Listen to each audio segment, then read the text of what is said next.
Армысыздар, сіздермен бірге Қазақ Ньюс апта жаңалық легін ұсынамыз.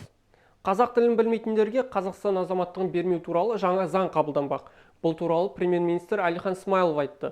Ал депутат пен министрлердің қазақ тілін үйреніп жүргеніне 30 жылдан асты. Деген сияқты айтылады екен. Осы бойынша. Рахмет сұрағыңызға.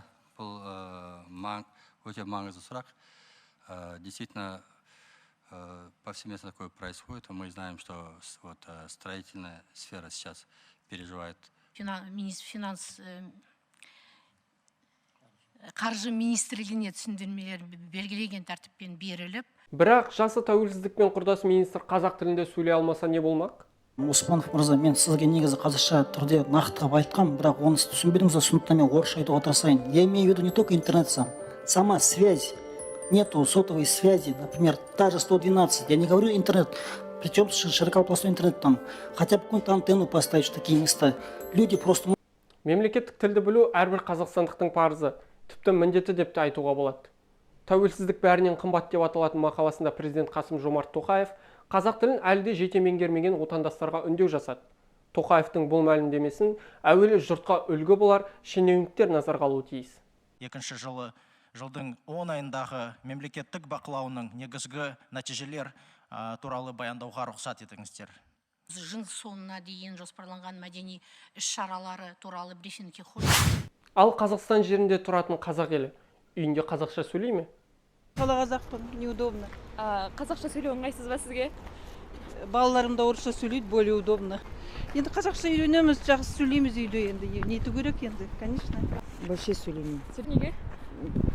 Ну, бізде бәрі орыстар. Конечно, где-то. Орыстар, тем более, қазақтар. Обязательно қазақ тілін білу керек қой. Қазақша қандай кітаптар оқуға кеңес бересіз? Путь абай орыстарға. Ана жақсы мақал бар абайдың. Сосын қандай кітаптар бар? Көп қой кітаптар. Казахский язык понимаю в целом, но удобнее сейчас на русском. Цель просто культурное наследие.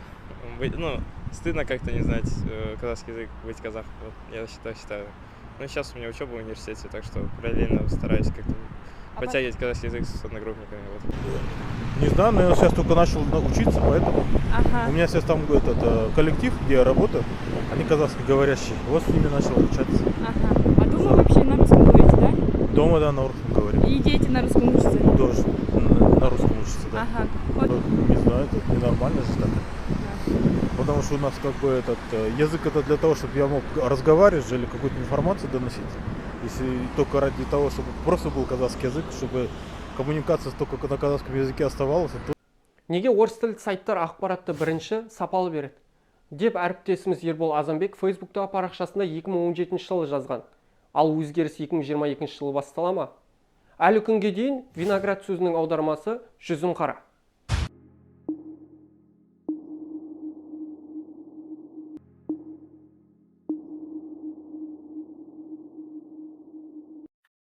Білесіз бе, заң шығарушылардың өздері қазақ тілінен жүздеген қате жіберетін көрінеді.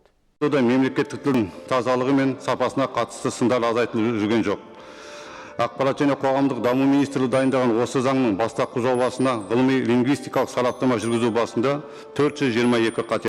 Иә, қағаздан оқып беретін шенеуніктер кей сөздерді енді көргенде болады. Дегеніміз осы түрі үшін белгілі талаптарға өнімнің сапасы мен қауіпсіздігін, сәйкестігін растау ресімін білдіреді. Они байланысты бекітуге септігін тізгізетін сөзсіз. Карантин кезінде ұйымдастырылған телесабақтар кезінде мектеп мұғалімдері де қателесті. Білікті мұғалім шынымен қобалжи ма? Біз бұл туралы қазақ тілі маманынан сұрап көрдік. Қалай оқиды? Жақсы оқиды. Жақсы көпке ортақ деген сөзде. Жақсы деген сөз толықтауыштың қызметін атқарып тұр екен. Нас деген сөзінде де екі буын бар, себебі екі дауысты. Енді ауруын жасырған өледі дейді ғой. Біріншіден таяқтың екі ұшы бар. Екі ұшында қарастырып кетейік. Бірінші ұшы әрине білікті мамандарды дайындау барысында көптеген жұмыстар жасалу керек.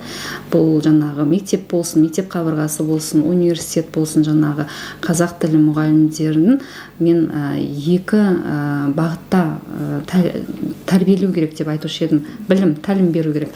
Бірінші ол тек қана қазақ тілді аудиториясына сабақ беретін мұғалімдер мен ұстаздар, екінші жаңа орыс тілді аудиториясына сабақ беретін мұғалімдер мен ұстаздар деп.